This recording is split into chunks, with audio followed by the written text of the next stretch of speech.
So no football game is complete without its halftime show, and no halftime show is complete without the marching band. The marching band is a vital point of any halftime show, and today I'd like to tell you a couple things about the marching band. First, it got its start in the military. It teaches its members life lessons that they can use in adulthood, and it has its own competitions that people can compete in and watch. First of all, the marching band got its start in the military, and where it eventually became ceremonial as nations began to fight less and have more time to perform music.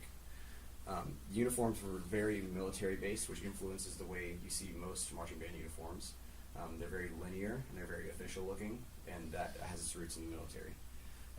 The very first performance of a marching band was at the University of Illinois in 1907, and it eventually, after this, was adapted into the high school format, where you see a lot of bands competing at that level. And where they began to introduce more instruments like woodwinds and introduce more brass instruments and drumline. And this final evolution of marching band was when they began incorporating color guard and drill teams. And once you begin incorporating this, you begin to see marching shows that are less about ceremony and more about the art form and conveying a message of some sort to judges or to an audience. Second of all, the marching band teaches the students life lessons, valuable life lessons that they can carry into their life, leading on into the workforce, into music, or whatever it is they're doing.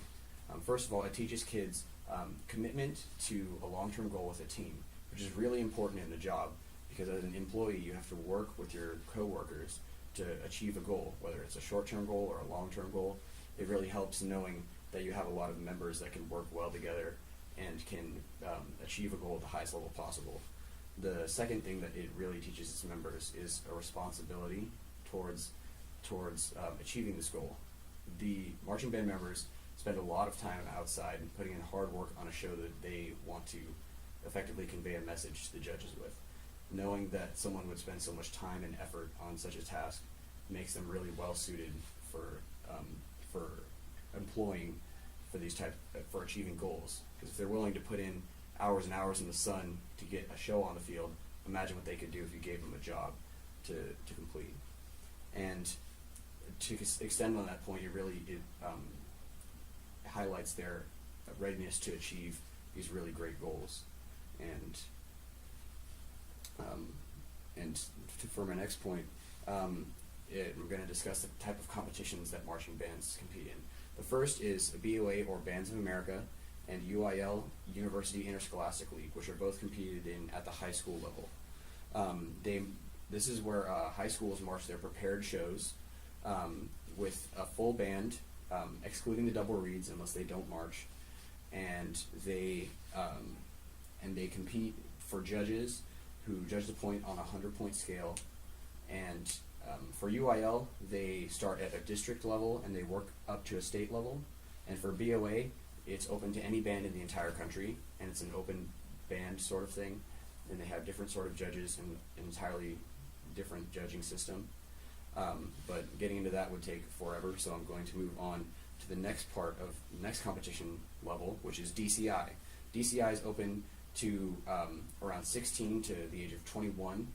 Any brass instrument or percussion instrument is welcome. So a drum line, a brass line, and then more modern bands begin to use the auxiliary percussion, or a pit. And it's about as close as one can get to a professional marching band, as those bands are known for power, and they're known for being really loud and in your face, and doing things that people in high school bands would think is like not even approachable.